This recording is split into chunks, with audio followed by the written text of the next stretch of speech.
much as I love your lawyer's avoidance conversation, it's giving me indigestion.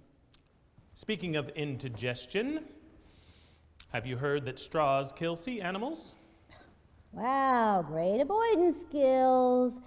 May we address the situation of the moment like mature adults? Mature. I never claimed to be mature. You think you're mature?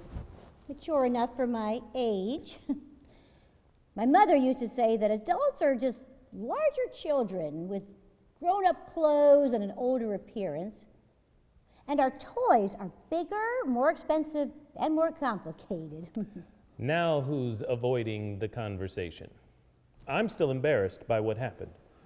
I don't know how you can be so calm. Why are you closing your eyes? I'm visualizing myself building a sandcastle at the beach and being in the moment of the joy of connection with the earth. I'm self-soothing. Cut it out. We're not high now. You're driving me nuts. You got that learner's permit a long time ago. Sorry. Couldn't resist. Back to reality. Yoga does it for me. I like the meditation and the chanting. Yoga's great for flexibility. Just imagine, you can perform your own colonoscopy by putting your head up your butt. But you'll need a well-lit plexiglass tube to see where you're going. You've escalated to clever condescension to hide your nervousness. That's my domain. My nervousness is coming from a very new place. We're smart, reasonable people. We'll figure it out. With your creative right brain and my practical bottom line left brain, we have a whole brain to work with. Where is a dark chocolate brownie and a glass of low-fat milk when you need it? Your wish is my command, Your Highness. I've got some regular brownies from your favorite bakery.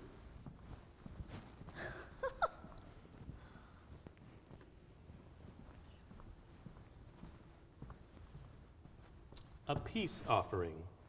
How sweet! And so relevant and timely. I'm not myself. This isn't easy. We have decisions to make. Well, I'm embarrassed about what happened. I'm not sure how it could have happened. Do I really need to give you an anatomy lesson or a birds and bees chat? You know what I mean. Do I really? Explain it to me like I'm a 3-year-old. I'm gay. I may be closeted, but nevertheless gay. So? Are you one of those women who thinks that all it takes is the right woman to change that? Gay is gay. No, I'm not one of those women. But I do believe in the realm of possibility that sexuality might be a broader spectrum. How prosaic. I'm gay, gay, gay, gay. I love being gay. Could have fooled me. Long time to keep it in a closet. I'm not the first.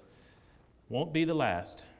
There are a lot of social circles that are neither understanding nor forgiving. Must get crowded in that closet. I hope you have a beautiful wardrobe to keep everyone entertained.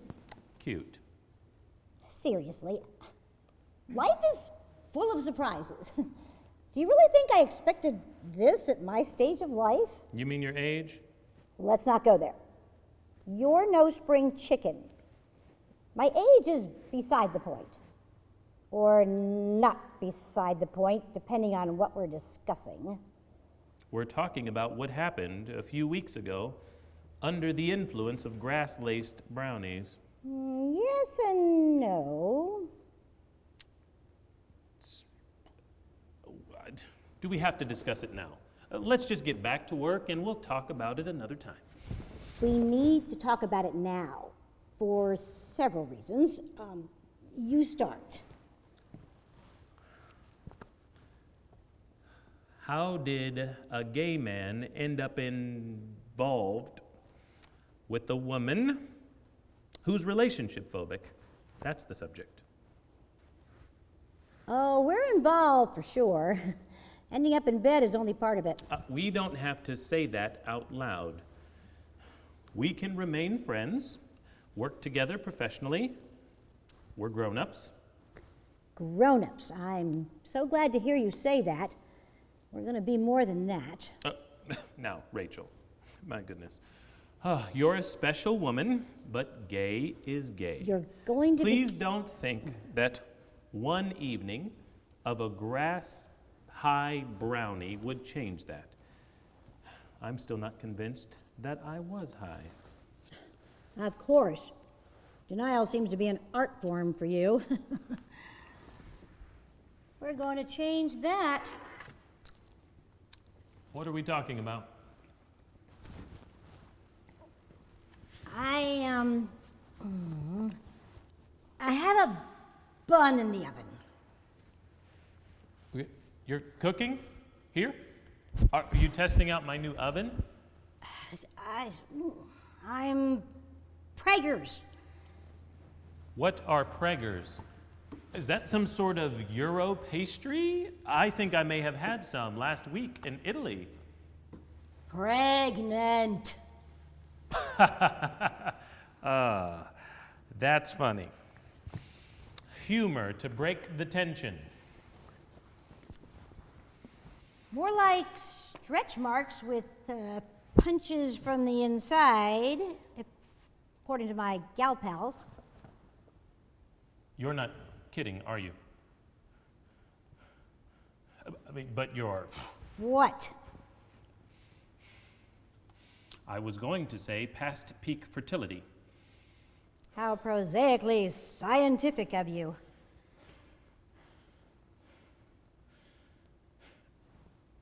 I don't want to sound judgmental or rude, but are you sure it's mine? Yes. My days as a diva slut are long past. I'm a hard-to-get dame. Let's just say it's been a few orbits around the sun since I've indulged. Orbits around the sun, don't you mean many moons? You're going to give me an astronomy lesson about the sun and moon at a time like this? If I say orbits around the sun, I mean just that. Sorry. Must be the news. Could have fooled me. In the bed like that. My goodness. Certainly knew my way around, didn't I? Besides, it's like riding a bicycle. You have ridden a bike, right? And how do you know what it's like with a woman in bed? And you said you don't remember anything about that night. Great questions for a non-lawyer. I was too embarrassed by the whole thing. I'm still embarrassed. I wanted to forget. Now? This news is too sobering for embarrassment.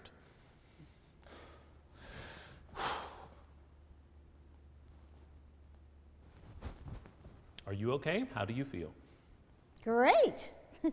My doctor says I have the body of a 40-year-old. I'm not sure that's reassuring considering peak fertility.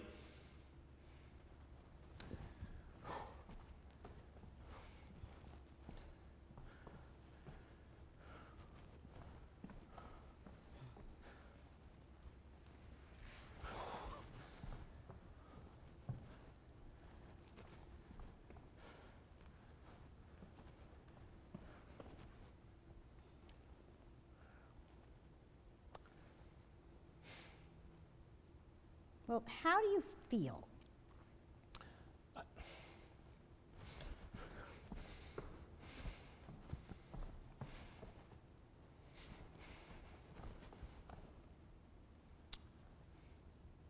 I always wanted children. You? Well, rugrats are cute as long as they belong to someone else. Are you thinking abortion? Well, I believe in a woman's right to choose, but I'm also a right to lifer. Basically conflicted, depends on individual circumstance. I don't like to generalize. In this case, it was kind of planned. Good. I'm against abortion. What do you mean, kind of planned? Well, I was supposed to do it with a longtime friend. It was arranged. Arranged? With a friend? Is there an echo in here? I read on the news recently about a woman in India who's in her 70s, and her husband is in his 80s. They were married for decades and couldn't have children. They still wanted them. The woman was in good health, and a fertility specialist agreed to do an in vitro procedure using healthy eggs and sperm. She had twins, delivered by cesarean section. What does this have to do with you? Well, a very long time ago, I was visiting a friend who was reading a bedtime story to her daughter. I started to cry. I realized that I would never have special moments of reading a bedtime story to my own child. 2 weeks later, I had some of my eggs frozen in case I changed my mind about having kids. And the plot thickens. I talked it over with my guy friend, and he agreed to donate his sperm. Fast forward a couple of decades to now. A few weeks ago, I went to the college graduation of my friend's daughter, the one in the book reading story. The feeling was overwhelming. I wanted a child now. My doctor said I was in excellent health and could probably carry a baby to term, delivering with cesarean section. I wasn't too thrilled about that idea, but having a child had become a cause célèbre. And? My eggs were implanted. Somehow the vial containing my friend's sperm got broken, and insemination had to be delayed because my friend was out of town. I was told that the eggs wouldn't be viable for very long. I neglected to ask how long.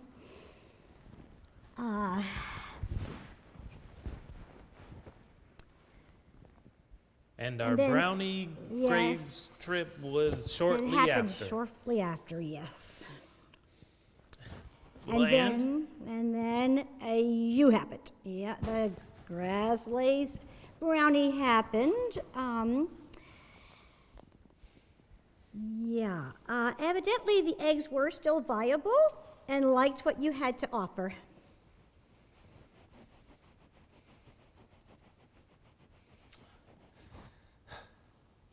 I need a moment to myself. Let me vent.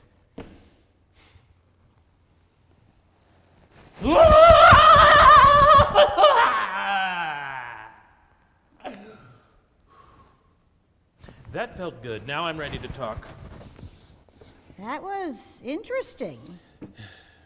It's an exercise I learned to regain composure after a really bad day at work. You'll have to teach it to me. Let's not change the subject. How do you feel about the situation? Always wanted to be a father, not how I thought it was going to happen. I guess you can't get everything. I'm not sure about what's happening next. It's all a muddle. Anything you... Go ahead. You're pregnant. I'm gay. I'm the father. We're both relationship phobic. You think kids are rugrats, but had a few nice moments with a friend and their child. I want to be a father.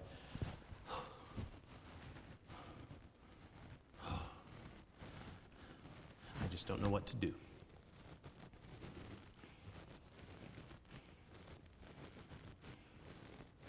Maybe it would be nice if this child could have us as parents,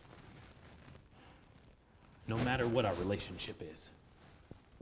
Well, you do realize I'm not going to be some surrogate you can hire for 9 months. I don't expect that.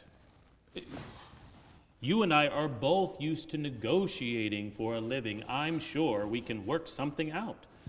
I can't be like one of your clients. This isn't going to be some illegal negotiation about how to decorate a baby's nursery. And your being in the closet could become an issue. Hiding in a closet can lead to a broken spirit. It could affect Junior. Now, on the other hand, dealing with the pain of your isolation in the closet could give voice to potential. Something to think about. How can you be so prosaic at a time like this? It's genetic. You know, if my grandmother were here, she would give a big amen to all this. Maybe she is here. Remember the people in the room I referred to on our brownie journey? Vaguely. Maybe her wisdom is trying to tell us something. Maybe we could become something greater than ourselves. Like a gift we can offer ourselves and the baby. On the other hand, there's a good chance that we could royally screw this kid up. That's a chance everyone takes. Maybe that's part of the trip. I like the name Fiddler for Junior. Like a violinist? Don't you mean fiddler?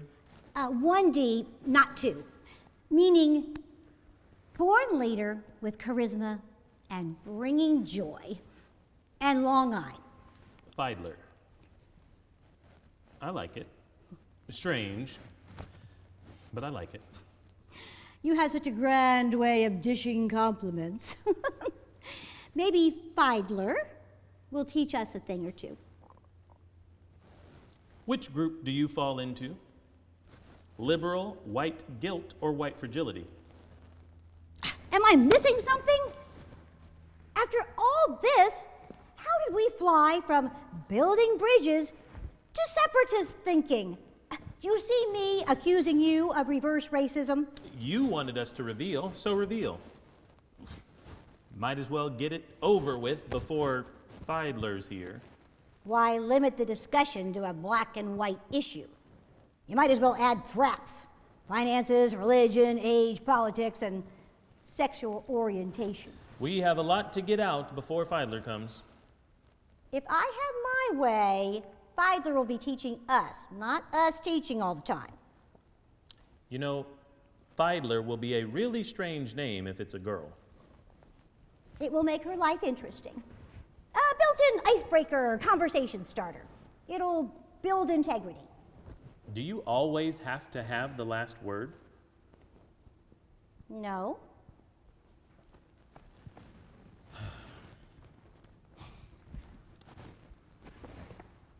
Let's talk eggs. How many eggs were inserted? Implanted. More than one. So there could be more than one baby? Well, theoretically, the extra eggs increase the odds of fertilization of at least one. We have to find out exactly how many eggs are in there. Oh, not necessary. When I go for my first ultrasound, we'll find out how many babies are along for the ride. I hope you'll go with me. You can hang a picture of Junior on your office wall. Cute. Oh, I'm going to need more time than that to figure out who and what I tell people at my firm. The plot thickens. No plot. Rachel, this is real life. Oh, that reminds me. Will you teach me how to plait hair? Why? Well, what if Junior wants to wear plaits or dreadlocks? I don't know how to do that. I've always had closely cropped hair. Why am I not surprised? If Junior wants plaits, we'll hire a specialist. I'm going to be a hands-on mom. I'll take lessons. Next, you'll be designing a baby's room. Slow down. We have other, more critical issues to decide. Great. Let's go for a walk. I'll tell you what I have in mind. You haven't finished redecorating my home, and now you're talking nursery? Well, no matter what we decide about how we'll raise Junior, you're going to need a baby's room. Won't you be primary caregiver in the beginning? Well, I have as much experience as you in these matters. None. We'll have to take turns. Maybe get professional help. Now I need a walk. Let's go. And you need a reality check. We have legal issues we've got to discuss first. Legal? Custody agreement, updated wills, financial arrangements, living wills. Then there are the educational options. Public or private schools, homeschool, camps, extracurricular activities. We're having a baby, not starting a corporation. Corporation? Great idea. Maybe we should do that. It would keep our lives organized. We'll call it Baby Plan. Articles of incorporation, mission statement, child care employees. You and I can invest in the company and pay bills accordingly. We'll set up trust funds, an LLC, write off expenses, gift it all to him on his 18th birthday. And you think I need a reality check? You're kidding, right? That couldn't possibly be legal. A child can't be treated like a product, a corporation, or client management. And don't assume it's a boy. Sexist. Oops, girl or boy. Why not a corporation? Most families live in chaos. If we run our lives like a well-oiled company, it will eliminate chaos. Maybe it can be structured as an educational nonprofit, which benefits others as well as us. Of all the men in the universe, how did I end up with your sperm? Must be some kind of cosmic joke. You could have done a lot worse, Your Highness. You don't come remotely close to how I expected to become a father. Where's a white flag when you need one? We're already getting derailed, and we've just begun the journey. We both need to chill. If there's only one child, Junior gets Fiedler. If there's more than one, and the first is a girl, she gets Fiedler. If the second is a boy, I like the name Tad. Why Tad? Short for tadpole. You'd actually put tadpole on a birth certificate? He'll never be confused with anyone else. We might want to wait till he's over 30 to tell him his full name. He can't go through school being called Tadpole. Don't worry, his classmates will be too busy teasing Fiedler.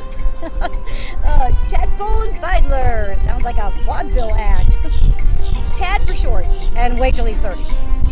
We'll give Fiedler violin lessons and tell everyone it's a nickname. She'll become a virtuoso. How do I explain all this to my parents? Just tell them that I'm their worst nightmare. Great, that's perfect. At least it will be a quick, precise blow. What do you mean? Tell them I'm a posh, elitist, plutocratic, oligarchic, liberal, multilingual, native, Hispanic, Afro-American loner affiliated with a prestigious law firm. They might actually find that intriguing without fully grasping the impact of the specifics. Exactly. Confuse them with the truth. Works every time. How will you tell your parents? Right before I send them on an extended European vacation. Coward. Actually, our situation might save me. Being gay would be harder on them than your complexion, age, or divaness. They'll be thrilled I'm settling down, no matter what we decide to do, details aside. Our lives are going to be quite political, in the sense that politics is perception. Other than that, I prefer to stay under the radar politically. Me too. Keep in mind my already rainbow coalition spectrum. I'm referring to my mixed heritage, not my sexual orientation. Nice mixed metaphor. We still don't have a master plan. Why does everything with you have to be handled in such a linear way and involve spreadsheets and diagrams? Whatever happened to improvisation, simple lists, and summaries of expectations? This isn't live theater or Saturday Night Live. It's real life. Sometimes my life feels like one huge improv. Beginning with the dinner party where we met, our bartering professional skills, the brownie fiasco, and now, one huge improv. Don't forget the tadpoles swimming upstream like salmon to their destiny. Why not call them what they are? Sperm.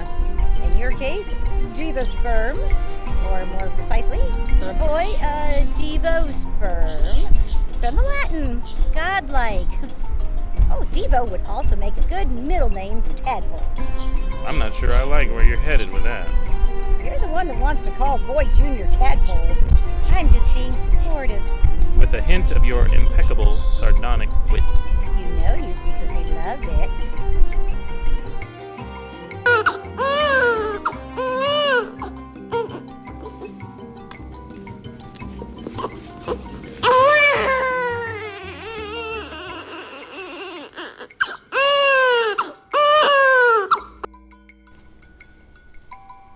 What are you doing this weekend? Learning how to plait hair. These are the hairiest babies I've ever seen. Welcome to my world. Want some help? Daddyhood certainly has shape-shifted you a bit. Among other things. Oh, I hate to guess what that means. 'Tis a mystery. Let's not let our story be written for us by some control-freak playwright. Let's write it the way we want it to end. After all, our story began as a dream.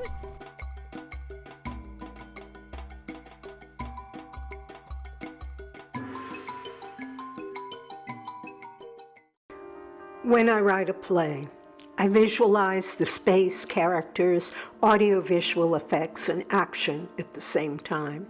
I'm constantly editing my thoughts. I collect them in groups of words, sentences, and paragraphs, which become the story. Then there's more writing and editing. Sometimes it feels like an endless process. I'm never really sure when it will end. Eventually, I sense it's time to stop, to let go. It's always about the story's journey. I have to remember who I am and ask myself if I'm being true to myself and my vision. Letting go of the comfortable can be painful, but it's necessary to go on the journey. I remind myself that even though there's an ending, I'm actually moving toward a new beginning. Facing my fears, not fighting them, allows me to slide into the story. Pain can be a gateway to humor. I take time to be still. Stillness isn't inertia, it's preparation for moving forward in the story. Faith in the vision is to believe in what I have to say until my faith becomes reality. Sometimes I have to fake it until I succeed. It's part of my process. Even when I write something I like, I have to edit for clarity and remember to ask the characters what they want. As the story progresses, I often lose control of the characters, remove life support and let them breathe on their own. Ultimately, I'm not responsible for the characters' opinions. The characters retain their right to freedom of speech. As a playwright, I can invoke the Fifth Amendment, refusing to comment on the characters' opinions on the grounds of self-incrimination. Honoring my vision is what's important. I leave you to decide if the play has merit.